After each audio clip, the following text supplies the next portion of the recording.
Brasil já viveu esse ano ao menos 2 eventos climáticos extremos. Em maio, o Rio Grande do Sul sofreu a maior enchente da sua história, mais de 400 cidades foram afetadas, o que representa 95% do estado, e cerca de 600 mil pessoas tiveram que deixar suas casas. Menos de 4 meses depois, o bloqueio atmosférico que gerou as chuvas no Rio Grande do Sul produziu a maior seca das últimas décadas, agravada pelos incêndios criminosos que transformaram o Brasil no país mais poluído do planeta.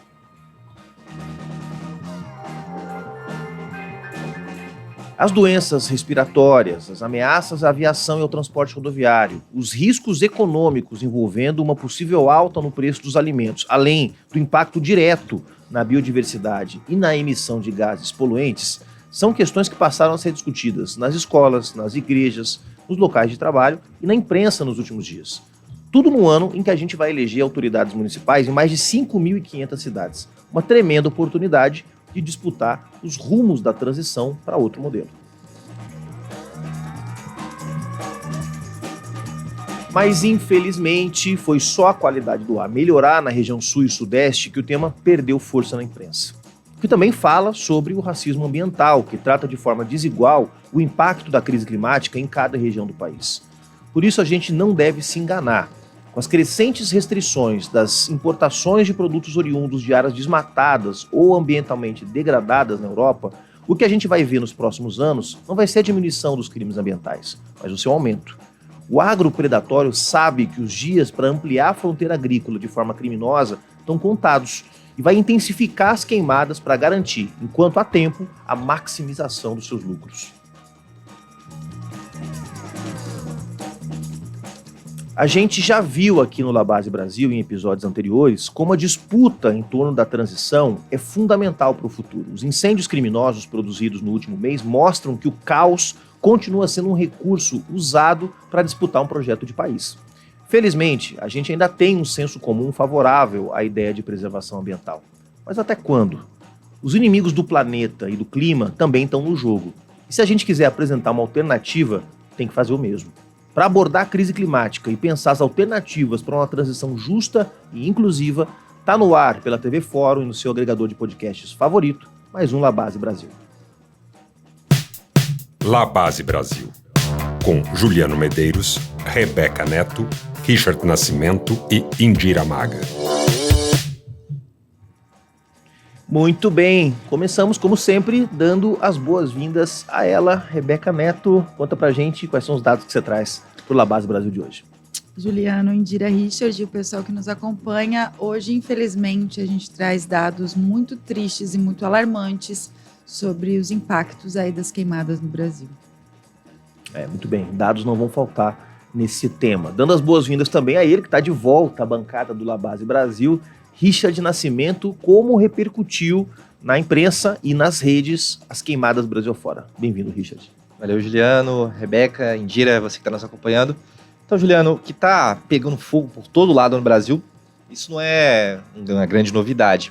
Mas aí eu te pergunto, a culpa é de quem? E é isso que os políticos e jornais estão tentando culpabilizar e criar uma narrativa em cima desse tema. Muito bem, muito bem. Para terminar nossa escalada, como sempre, eu dou as boas-vindas a ela, Indira Maga, que vai trazer para a gente hoje um tema super importante para o futuro da democracia no Brasil e na região, que está um pouco esquecido na imprensa, não é isso, Indira? É mesmo. Oi, Juliano, Rebeca, Richard. Hoje a gente vai falar sobre a polêmica reforma judicial que foi aprovada recentemente no México. É isso, começa agora o 19º episódio do Labase Brasil, e se você não assistiu ou não escutou os episódios anteriores, você pode conferir a playlist no nosso canal no YouTube, que está na descrição aqui do vídeo, ou também pode dar uma olhada no seu feed do tocador de podcasts. E não esquece de seguir a gente no Instagram e no TikTok para saber quando sai episódio novo no @LabaseBrasil. Vamos nessa! Base de dados, com Rebeca Neto. Bom, gente, então, bora lá. Não tem nem um mês que a gente fez um programa aqui no Labase, né, falando sobre as queimadas e a fumaça que estava invadindo o Brasil. E, infelizmente, a gente está aqui outra vez para falar disso. Desde agosto, as secas e os incêndios agravaram e diversas cidades aí do país entraram no lamentável ranking de locais com os piores índices de qualidade do ar do mundo. Então, hoje a gente vai trazer aqui mais um panorama sobre a situação e também sobre como o governo está lidando, então, com essa crise. Começando, então, pela atualização dos dados. Do dia 1º de janeiro até o dia 15 de setembro desse ano, o Brasil registrou 184.363 focos de incêndio. Isso corresponde mais ou menos a 107% a mais do que no mesmo período anterior, né, em 2023. Os biomas, óbvio, que mais estão queimando continuam sendo a Amazônia e o Cerrado, em comparação com o ano anterior. Os números praticamente dobraram, né? Em área queimada, de janeiro a agosto, o país, então, já soma 224.381 quilômetros quadrados. Em 2023, que no mesmo período foram 100 mil a menos. Então, só no Cerrado, no último mês, o aumento foi de 221%, conforme aí dados divulgados hoje pelo Monitor do Fogo do IPAM. E aqui vai mais uma informação extremamente grave desse total, né, de área destruída aí no Brasil em 2024. 70% correspondiam à vegetação nativa. Beca, e a gente sabe que muitas vezes só ver os números ou assisti-los na televisão ou nos jornais pode dificultar a nossa compreensão da dimensão real do que está acontecendo nas florestas e no Cerrado. Mas dessa vez ninguém escapou. O povo brasileiro basicamente inteiro está respirando fumaça, se é que dá para usar o termo respirando, né? Juliano, o ar realmente ficou bastante insalubre aí na maior parte do país, e tudo isso, né, que foi somado a uma nova onda de calor e a falta também de umidade. Então, o ar estava extremamente seco, você deve ter percebido, e até alguns jornais fizeram comparações, por exemplo, com o deserto do Saara e acabaram mostrando que os moradores de Brasília e de São Paulo estavam numa situação pior. Bom, falando aqui na capital paulista, por aqui desde o início de agosto até a primeira semana desse mês foram registrados mais de 1.500 notificações por síndrome respiratória aguda grave e 76 mortes, conforme aí dados da Secretaria de Saúde Municipal.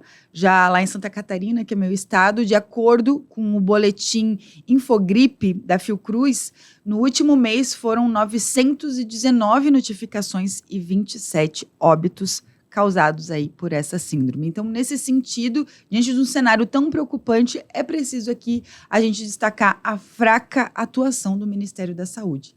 As instruções demoraram a chegar e, em geral, foram feitas de maneira muito vaga e genérica, e um exemplo disso, por exemplo, é o uso de máscara. Apesar do uso estar sendo recomendado por especialistas, o Ministério em nenhum momento fez uma comunicação nesse sentido, só para dar um dos exemplos. Rebeca, boa parte das peças publicadas nos canais oficiais do Ministério da Saúde se restringiam a orientar que as pessoas bebessem bastante água e evitassem fazer exercícios ao ar livre. De fato, é muito pouco, considerando que temos pessoas morrendo em decorrência das complicações das síndromes respiratórias.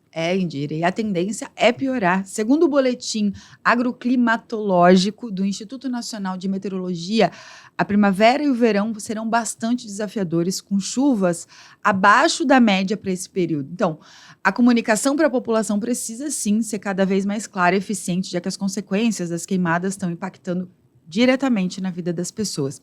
E exemplo disso é Brasília. Nessa semana, 28 escolas públicas e até a própria UNB suspenderam as aulas aí devido à fumaça que vem do incêndio no Parque Nacional, que se iniciou no domingo, né, no dia 15. A Polícia Federal abriu um inquérito e já está investigando como tudo começou. Segundo as informações aí do presidente do ICMBio, Mauro Pires, o fogo teve, infelizmente, início de forma intencional, sinalizando que a causa do incêndio pode ter sido, sim, criminosa. Mas, enquanto tudo incendeia, lá na CCJ da Câmara, um projeto de lei com relatoria da deputada Bia Kicis, do PL, quer diminuir a área da Floresta Nacional. E aqui, se vocês me permitem, mais uma vez a gente quer lembrar, quando a gente diz que a crise climática é real, não se trata de alarmismo ou ainda cair na conversa, né, do discurso fatalista de que o mundo já acabou mesmo, então não tem nada o que fazer.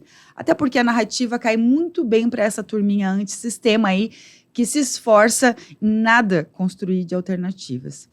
O que a gente quer reforçar aqui no Labase é que as mudanças climáticas estão sendo geradas e agravadas por ações humanas.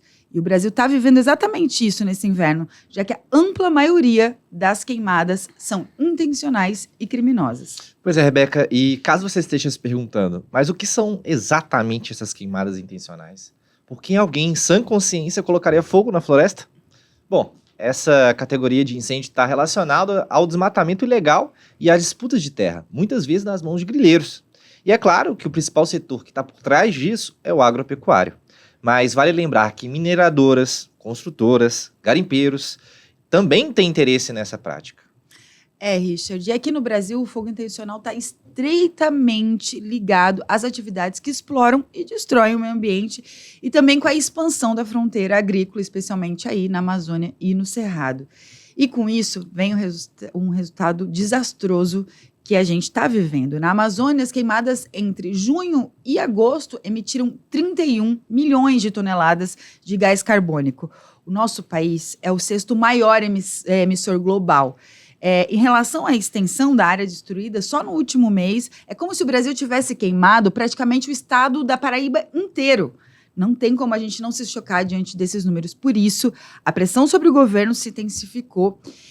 Inclusive, no último dia 10 de setembro, o ministro Flávio Dino solicitou, então, à administração federal a convocação imediata de mais bombeiros para a Força Nacional. Esses agentes, então, virão de estados que não estão sofrendo, né, diretamente com as queimadas. E, além disso, também o Ministério da Saúde anunciou o envio, então, à Força Nacional do SUS, né, para ajudar nessas regiões mais afetadas pela seca e pelo incêndio. Mas a demora em anunciar essas medidas específicas já refletiu nas percepções aí do povo. A aprovação da gestão ambiental do Lula caiu bastante, com 44% da população considerando bastante ruim ou péssima, que é um aumento bastante significativo aí desde abril. E além dos incêndios, houve as enchentes, né, no Rio Grande do Sul, que só agrava, então, a percepção, né, de que a resposta à crise climática está sendo insuficiente. Pois é, Beca. De um lado, claramente existe uma forte intenção de alguns setores do governo de fazer uma política ativa e prioritária de combate aos desastres climáticos, principalmente com as ministras Sônia Guajajara e Marina Silva, que inclusive disse nessa semana que a gente está passando por um verdadeiro terrorismo climático. Mas ainda dá para ver alguma dificuldade no governo para conseguir de fato transformar isso no centro da pauta e da sua atenção. Mas parece que o governo Lula está tentando correr atrás desse prejuízo agora, Juliano. Nessa semana, a Advocacia Geral da União e o ICMBio, né, entraram com uma primeira ação por danos climáticos relacionados à criação ilegal de gado na Amazônia. A Agência Brasil informou que a ação busca, então, ressarcimento de 635 milhões pela criação ilegal de gado na Floresta Nacional do Jamanchim. De acordo com o ICMBio, o prejuízo social envolve aí danos com desmatamento, queimadas ilegais, aplicação de agrotóxico, destruição de áreas de preservação permanente e o impedimento da regeneração, né, da área degradada. Então, eles pedem a desocupação, aliás, da área em até 30 dias. Bom, isso toca diretamente num ponto de que o agronegócio, aquele muito destrutivo, tem uma força imensa no país. As políticas ambientais, por mais que avancem, ainda acabam enfrentando muita resistência desse setor que já se acostumou a atuar de maneira impune, especialmente durante o governo Bolsonaro. E essa força é sentida em todos os níveis. O agronegócio não é só um setor produtivo, é também parte fundamental do mercado financeiro. Então, no fundo, a maioria deles está sempre pensando no curto prazo, explorando o máximo possível de território e lucrando enquanto podem, sem se preocupar aí com o impacto que isso pode trazer para as próximas décadas. E quando as coisas saem do controle, como a gente viu no Rio Grande do Sul, quem paga é o Estado, que acaba tendo que sair correndo para socorrê-los, né, e salvar, aí, entre muitas aspas, a economia. E a falta de responsabilização é gritante, mesmo com toda a tecnologia disponível, tanto nacional quanto internacional, para monitorar as áreas queimadas, é praticamente impossível pegar alguém no ato de colocar fogo ou provar quem está por trás disso. Ah, sem dúvida, Indira. As investigações exigem tempo, recursos e cooperação entre aí diversos órgãos. Algo que se complica ainda mais quando o agronegócio tem influência em todas as esferas do poder. Da maior emissora do país, a bancada ruralista no Congresso Nacional. Então, é importante a gente destacar aqui que enquanto temos pequenos, médios e até grandes produtores que seguem as regras e não utilizam fogo aí de maneira criminosa, as grandes empresas e latifúndios, junto com seus representantes políticos, trabalham incansavelmente para enfraquecer as leis ambientais. A gente já falou aqui no Labase sobre o pacote da destruição, que é um conjunto aí de projetos de lei que essa galera está tentando aprovar. É um jogo perigoso, ainda mais quando esses mesmos políticos promovem, por exemplo, o marco temporal e atacam os direitos também dos povos indígenas, quilombolas que são fundamentais para a preservação ambiental e o combate às mudanças climáticas. É isso, Beca. A luta contra o agronegócio predatório tem várias dimensões. Na sociedade, na disputa de opinião e, claro, no Congresso Nacional. Obrigado, Rebeca. Agora a gente vai ao quadro Caiu na Rede. Caiu na Rede, com Richard Nascimento. Salve, salve, galera. Então, bora lá para mais um Caiu na Rede. Bom, não faltou repercussão sobre um Brasil inteiro coberto pela fumaça. Pelo contrário, esse tem sido o principal tema do país nas últimas semanas, como também não podia ser diferente. E claro, quando o problema atingiu São Paulo, a mídia tradicional fez um estardalhaço muito maior do que quando o fogo estava só na Amazônia, no Pantanal, no Cerrado. Mas antes da gente entrar em alguns jornais específicos, eu queria chamar a atenção para um ponto. A cobertura que tem sido feita pelos veículos tradicionais segue não tratando da raiz do problema. Se você estiver assistindo, pode ter a impressão de que a gente está literalmente engolindo fuligem porque alguém jogou a bituca de cigarro no chão. E bem, isso está longe de ser verdade, como a Rebeca já trouxe no base de dados. As queimadas que dominam o país são, em sua maioria, intencionais e criminosas, não são acidentais, salvo algumas exceções. No geral, essa tragédia tem sido atribuída às mudanças climáticas como se ela fosse um fenômeno à parte, sem qualquer ação humana, quase como um mau humor da natureza, bem no estilo, eu não tô numa vibe boa, vou entrar em autocombustão. É preciso dar nome aos bois, e nesse caso, aos donos dos bois. Por isso, vamos começar com uma matéria da Repórter Brasil, que saiu nessa terça-feira, que mostra o relatório da organização Mighty Earth, que revela que unidades dos frigoríficos da JBS, da Marfrig e Minerva foram abastecidas por Claudeci Oliveira Lemes. Ele é identificado como o maior desmatador já registrado no Pantanal Mato-Grossense. A área desmatada equivale a 4 vezes a cidade de Amsterdã, na Holanda. O estudo mapeou o caminho das carnes que chegaram a 120 lojas das redes de supermercados Carrefour, Grupo Pão de Açúcar, Grupo Mateus e Sendas. E são essas mesmas empresas que depois querem vender nos seus comerciais a ideia de que são sustentáveis. A responsabilidade de monitorar e rastrear quem cumpre as políticas socioambientais vai para o consumidor final, reduzindo a luta a uma adesão individual a esse ou aquele produtor e não incentivando um debate necessário sobre mudança de modelo. É isso, Juliano. E isso tem justamente a ver com a forma como a mídia faz essas coberturas, né? Essa notícia mesmo sobre o maior desmatador do Pantanal, por exemplo, até o momento a gente grava esse episódio aqui, apareceu em pouquíssimos jornais da grande imprensa. Diante desse cenário, diversos editoriais vão na direção de apontar a falta de ação do governo Lula. O Estadão, na segunda-feira, traz a seguinte manchete: não foi por falta de aviso.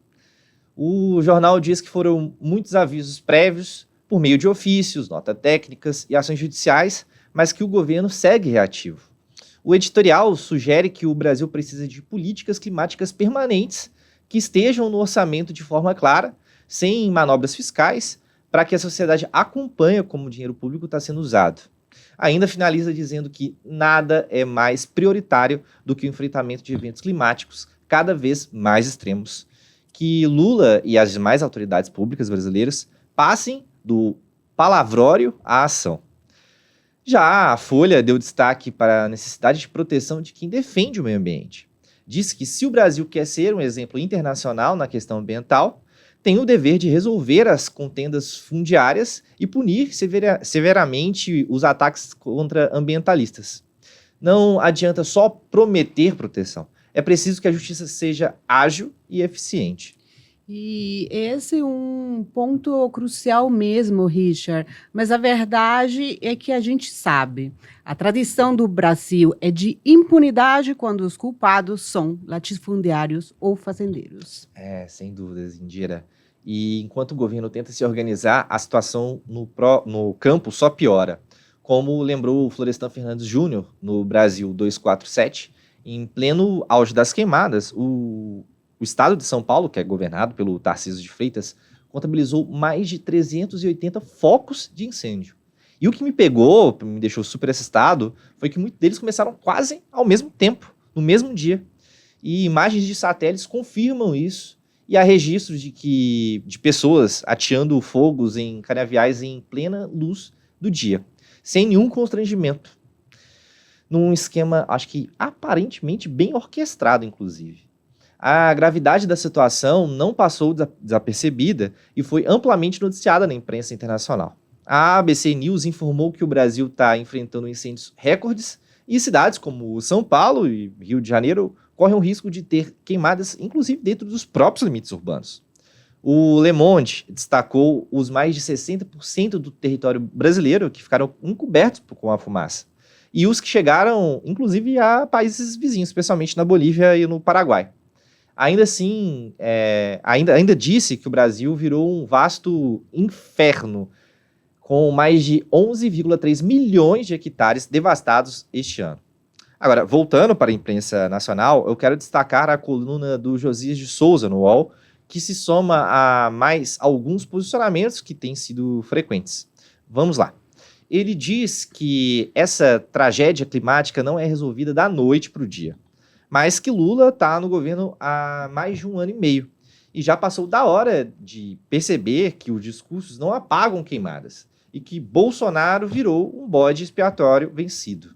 O governo Bolsonaro atuou dia e noite para destruir as legislações ambientais e, literalmente, passar a boiada sobre a preservação do meio ambiente brasileiro. Inclusive, o primeiro dia do fogo aconteceu durante o governo Bolsonaro e só existiu pela sensação geral de impunidade e, na prática, por um estímulo dos bolsonaristas para que isso acontecesse. Não é bode expiatório, é consequência política. Você está corretíssimo, Indira. E não é de se espantar que a maior parte da mídia esteja aproveitando as queimadas para ir para cima do governo como se tudo isso fosse responsabilidade de Lula. O governo realmente precisa, sim, intensificar sua atuação nessa crise, mas não dá para esconder quem está por trás dos incêndios e de toda essa situação que a gente está vivendo. E, inclusive, é muito grave, não só pelas queimadas, mas pela possibilidade real de acabarmos com os biomas afetados. Especialistas já dizem que estamos chegando num ponto de não retorno na Amazônia, por exemplo.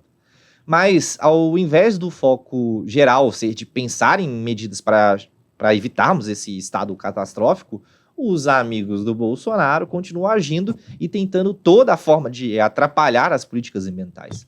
Segundo os funcionários do IBAMA, a oposição tem bombardeado os ministérios com requerimentos de informação, com o intuito de obstruir o trabalho deles. Então, a gente tem ruralista que não pensa 2 vezes em votar contra o projeto ambiental, agora cobrando esclarecimentos sobre o combate de incêndios. Até o momento, existem 19 requerimentos finalizados, sendo que 14 deles foram feitos por parlamentares, adivinha, do PL. Ou seja, ao invés de trabalhar, quem está tentando combater o fogo precisa parar tudo para responder a um requerimento de bolsonaristas dentro do prazo. E nessa lista está o Gustavo Gayer, a Júlia Zanata, o Marcel Verhatten, o delegado Caveira e por aí vai. Richard, é muito difícil de acreditar que alguns desses estão verdadeiramente preocupados com as queimadas. Acontece a mesma coisa com a Frente Ruralista, Rebeca.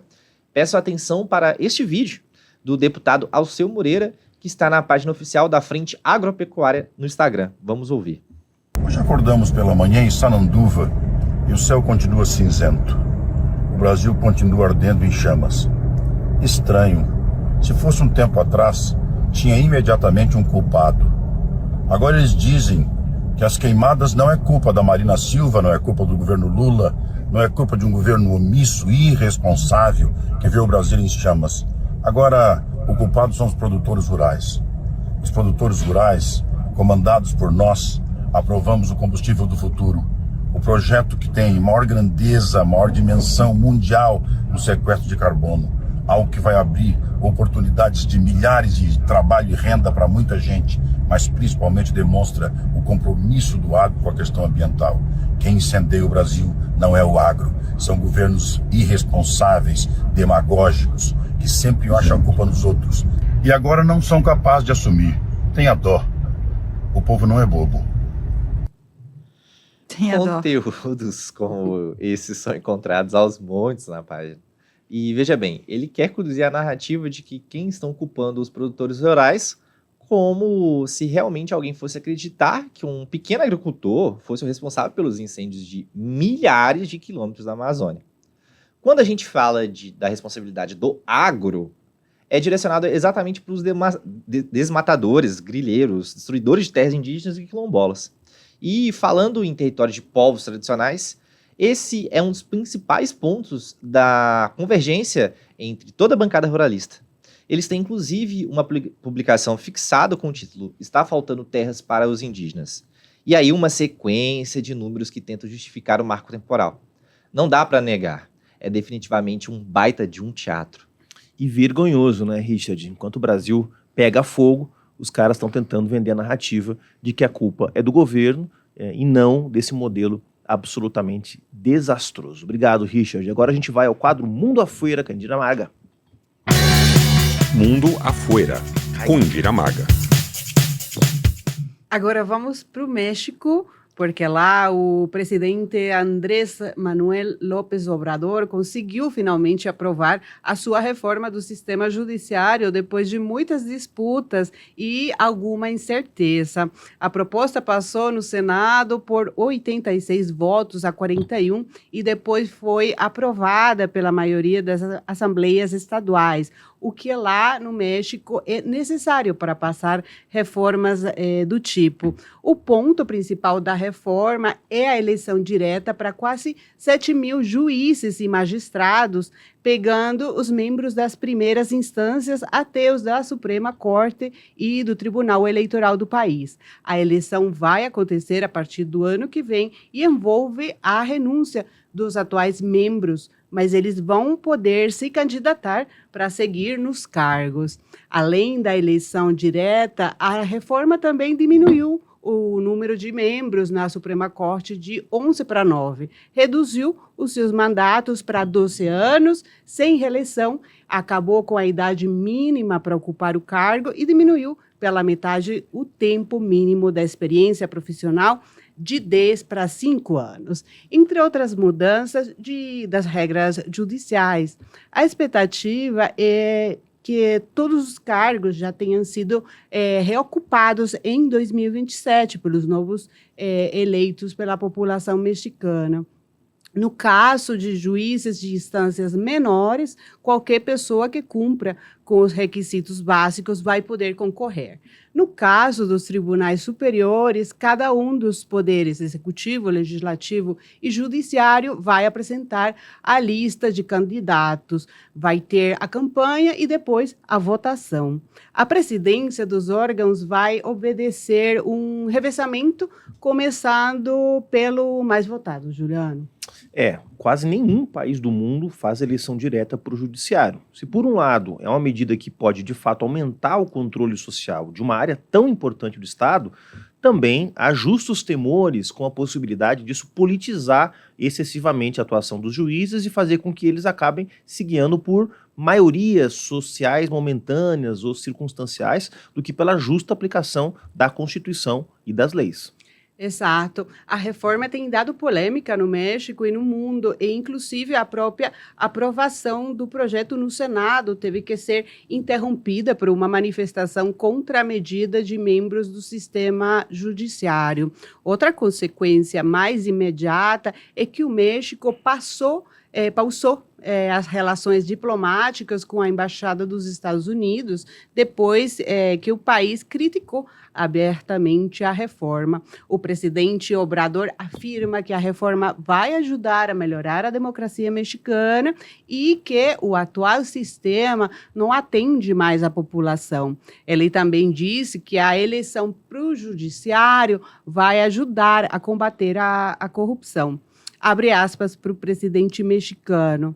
É uma reforma muito importante, é reafirmar que no México existe uma democracia autêntica, que o povo elege os seus representantes, que o povo elege os servidores públicos dos três poderes. Isso é uma democracia, não as elites, não a chamada classe política, não a oligarquia, mas sim todos os cidadãos. Indira, me permite aqui lembrar uma coisa aí para quem nos acompanha. O Obrador, ele está num momento de força. Em junho, ele elegeu a sua sucessora, que é a Cláudia Sheinbaum, né, que assume agora em outubro para se tornar a primeira mulher presidenta da história do país. Só que, além disso, o Movimento de Regeneração Nacional, o Morena, o partido de centro-esquerda aí dos dois, teve uma vitória acachapante na eleição legislativa. Então, passar essa reforma agora é também uma forma do Obrador pegar o desgaste para si, sem passar, né, para a nova presidenta. Então, ele, pela Constituição atual, não pode voltar a concorrer a um novo cargo.